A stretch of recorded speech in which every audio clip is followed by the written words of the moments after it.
Some time back, some company owners asked us this question.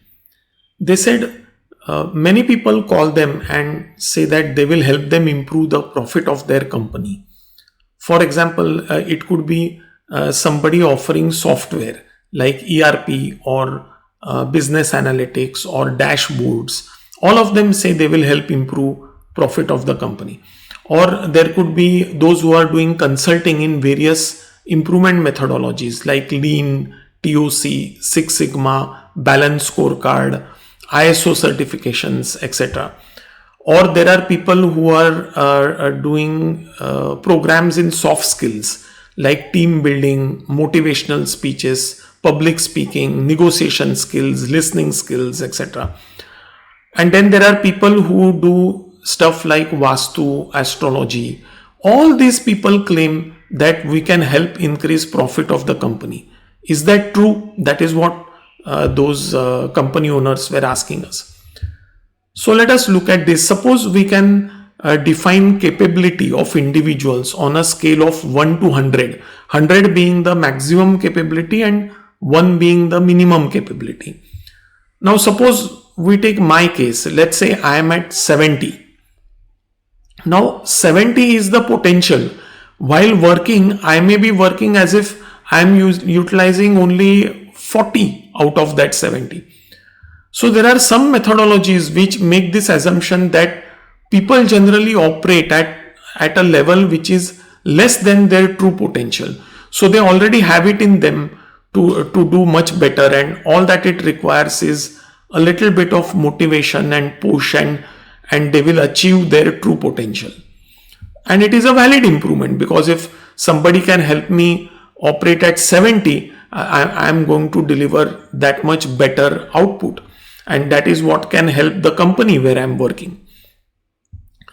There are other methodologies which add to the capability level of an individual. For example, if there is some training program which will help me to increase my ability from 70 to 85, then that is also a valid improvement. It has added to my knowledge and skill levels, and that is how it becomes beneficial to the company where I am working.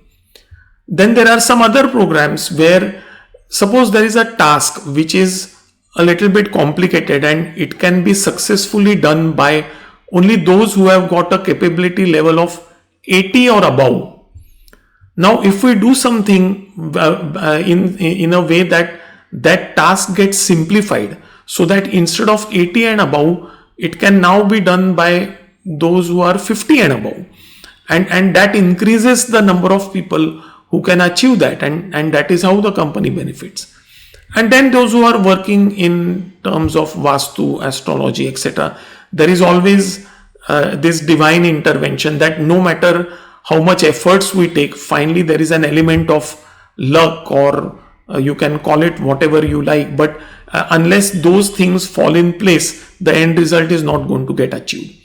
So all these improvements are valid forms of improvements. That I am at 70, somebody is helping me, but I work at 40, somebody is helping me to go from 40 to 70.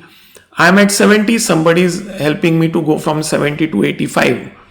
Then the task that I am doing, somebody is simplifying those tasks, and somebody is helping me to take care of those unknown and uncontrollable elements in terms of luck and divine intervention. So all these are valid.